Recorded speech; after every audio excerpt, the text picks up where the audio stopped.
So let's get back to our example where our linear solution was failing, and traced through visually as we did earlier as uh, uh, as what the shortcoming really is. So when we did this last time, it was more about the speed, but now it is going to be about the behavior, the functionality itself. So this shows the brute force solution, the one in the green. It's quite familiar. The brute force solution steps through E and X and sees that they do not match A. And then when it steps on A, it sees, okay, it matches A in part. So it tries to match the rest of the characters. So it goes to M and A. That is fine, but when it expects P at position 5, it finds an M, so it backtracks to position 3, but then it continues its search, and it ends up finding a map starting at position 4. What happens with our linear algorithm is the first bit is quite the same. So we have a failed partial match at position 5. But instead of going back, it starts right there at position 5 and tries to see if it can find a map beginning at position 5, which it does not. Then it finds an A at position 6, but that is of no use. And that's where our linear time solution fails, because it failed to recognize that when there was a partial match from AMA over here from position 2, 3 and 4, just the position 4 itself was also a partial match. So our solution did not take this into account.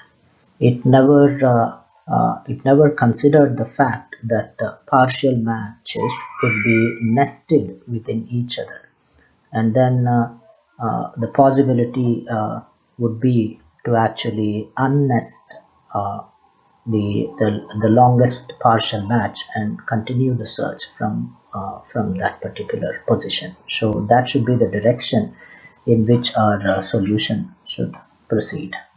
So one way of doing that is, let's say now this may not be the most efficient way, but we can just look at it for the sake of discussion. So one way is we start as usual, and then we try to look for the first character of part in text, and when we hit upon it, we try to match the rest of the characters. But we also maintain an index of the number of partial matches that are currently live in our search. So we make an entry in a table. We say we have a partial match, where the text is at position 2 and the part is at position 0. And when the next character also matches, the subsequent character matches, what we do, we say we update the indices in the respective positions. So now we know that, okay, we have a partial match. It's the same partial match, but we are just updating that the partial match is getting longer and longer. So it's some bookkeeping that we are doing. And when we get to the index 4, of course, we partial match over the first entry of the partial match has extended to 3 characters. But we also make a note that, hey, this is actually the beginning character of part again. So we fork off another parallel partial match. So we make an entry in our partial match table saying that when we have text at position 4, we also match the part at position 0. So this could be another partial match. And then as we move forward, we discover that the first partial match cannot be sustained. So we just kick it out of our table.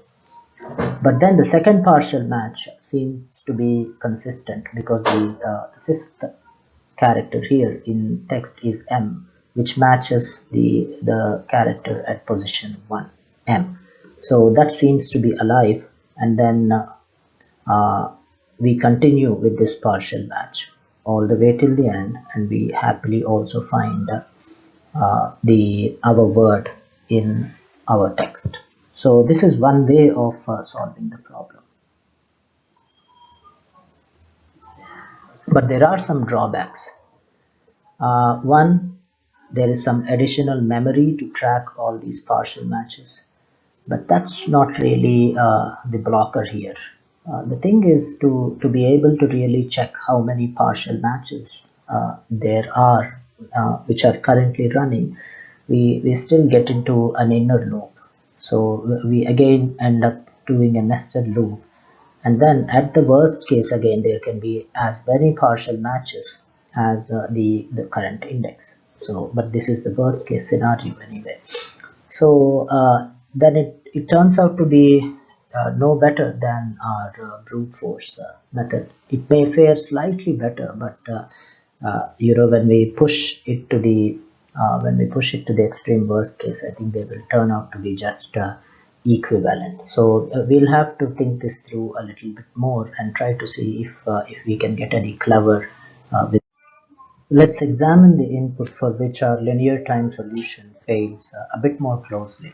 So let's just pick up all the patterns that we can without trying to read too much into it, but then we'll try to sum it up all together and see if we can build some conceptual understanding from all the things that we pick up. So the first thing that we see is whenever our linear time solution fails, we have the ending of a failed partial match, which is also the beginning of a new partial match. So if you look at it, now this is the ending of the failed partial match with respect to the partial match that started over here. So and it's also the beginning of a new partial match that's starting right there. So that's one observation. So let's just take note of this and then also see what else do we observe. The other observation is if we just arrange the part strings, lining them up with the failed partial match over there and the successful partial match over there, we see that there seems to be some kind of repetition in the part string. So part 0 here is same as part 2. So that's one observation. So there seems to be some kind of repetition in the part string that enables for this condition to occur, where the ending of a failed partial match is also the beginning of a new partial match. And if we look at various examples, we also see that some parts, the very next character after the failed partial match is not equal to a respective character in the part string. So for example here, this P is not equal to the M over there. So this is another observation. We can just take note of that. So now we have another similar but longer input here. So the text of interest is Coco, and then the string of interest is Coco, and the text in which we try to find it is Taco Coco. So here we have two partial matches. One is not complete, it starts over there. If we line it up with the part string, and the other is complete and it starts over there.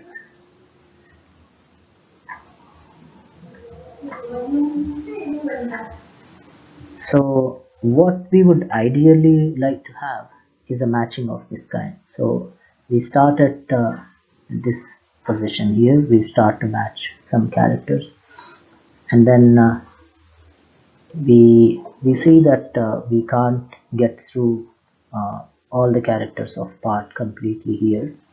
We have a failure in matching the string.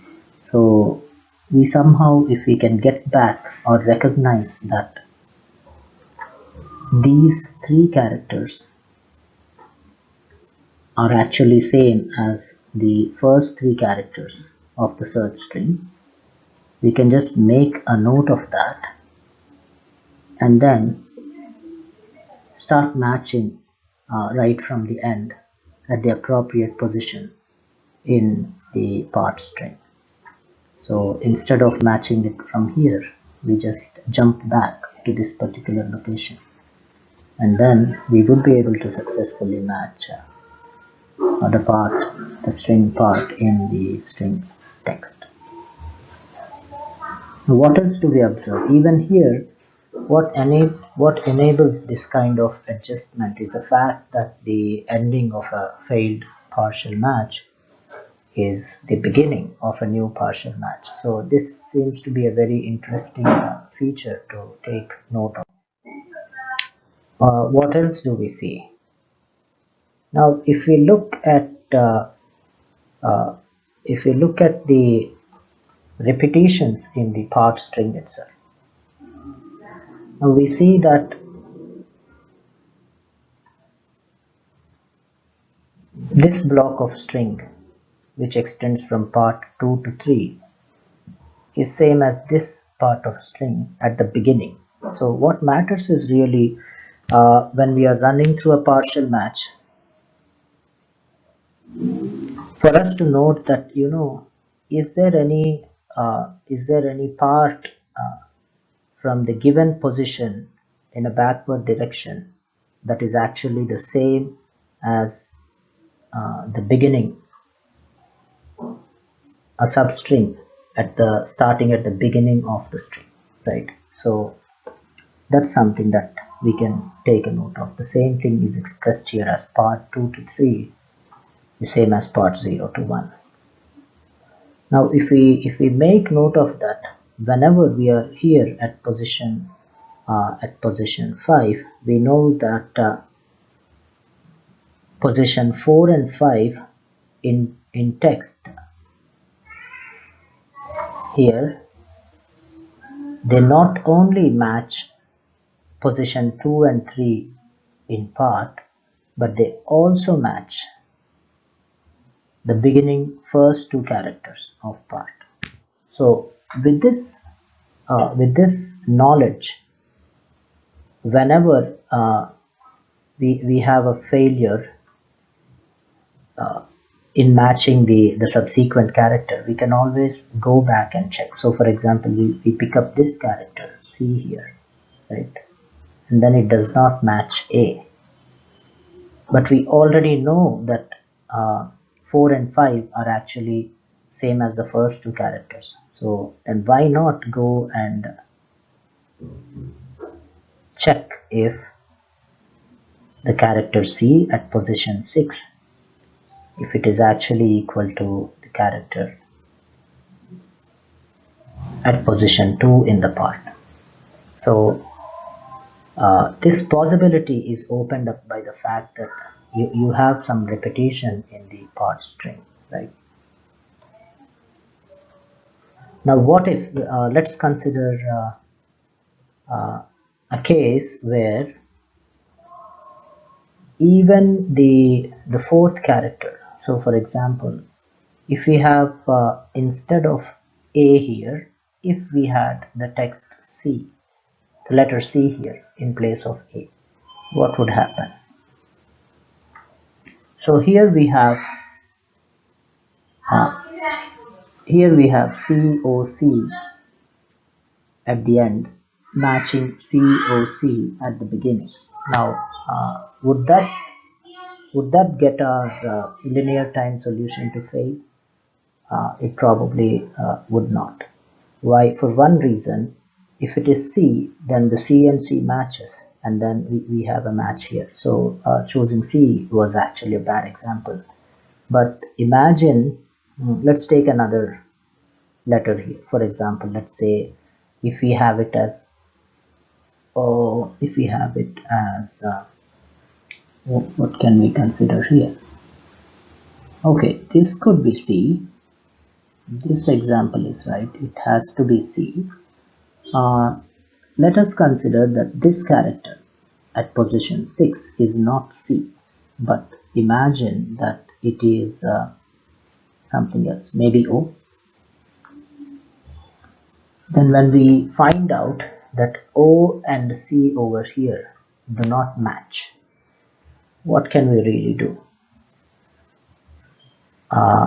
We can't really go and check if this O is same as C over here, because the patterns, there is no pattern or there is no string of characters COO in part at all. So here the beginning of the ending of a partial match is actually not equal to, we cannot equate it to the beginning of the string in any way. So then our linear time solution does not fail.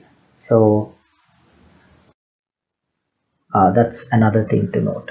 Now we can just look at it with a longer input here, where just to see what happens if we have some repeating characters, but also there is something else sandwiched in between those repeating set of characters, just to observe that part.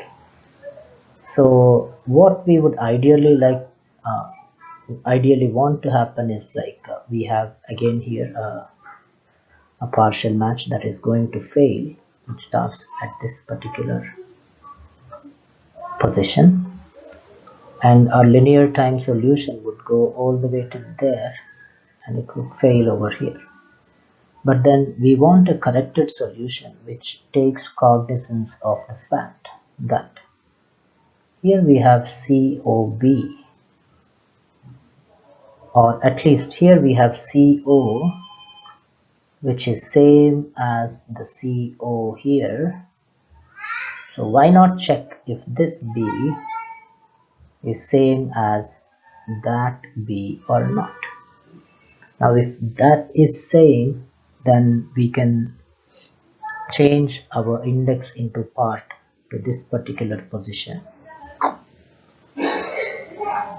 and then we can start to match the rest of the characters, and then our solution would be correct and it would be efficient as well.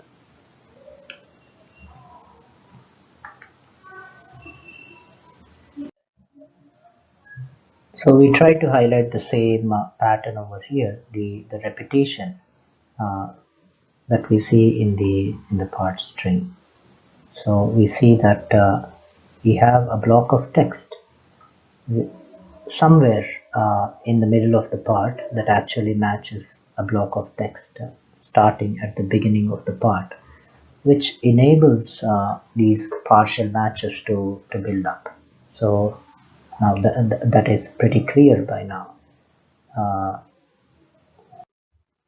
So let's try to take our example search string and generalize it into components, that made our linear algorithm fail. So the first clear thing that we see is this repeating part, which we are going to call R, and then sandwiched in between the repeating parts would be an optional part. Then we also need a mandatory repeat breaking part. We just discussed earlier as why we would really need a mandatory repeat breaking part, but for the sake of clarity, let me just illustrate it here one more time. So imagine the search string to be something like this, right? So you have COCO, you have a repeat a part that repeats itself. There can be something sandwiched in between the COCO, but that wouldn't actually change the gist of this discussion. And the text in which we try to search COCO, let it be something like this: COC followed by any character other than O, followed by some other characters. So when we have a failed partial match building up, we go all the way till here. We go till from COC, and then we stumble upon this particular character here, which is not O. Now this becomes the ending of our partial match. C followed by ending of our failed partial match. C followed by some character other than O. Now if we just take this block, or even just this particular character, we know that it's not really we can't find any block at the beginning of our part that can possibly match this pattern, because it's not O. So for the match to happen, it actually needs to be O, and hence we actually need a repeat breaking part as well. Now let's take another example here where we have a repeat breaking part. So the C is like our R, and we have an optional part A over here, and we have a repeating part which is C, followed by a repeat breaking part O over here. Now let's search. Let's search for the string kako in the text, which is CAC followed by any character other than O and a few other characters. So what possibilities arise over there? So first we have a failed partial match here. We go all the way till there and we see, oops, this is not O, this is some other character. But then we still have an opportunity to check if the character that over here, which is not O, can it actually be A instead?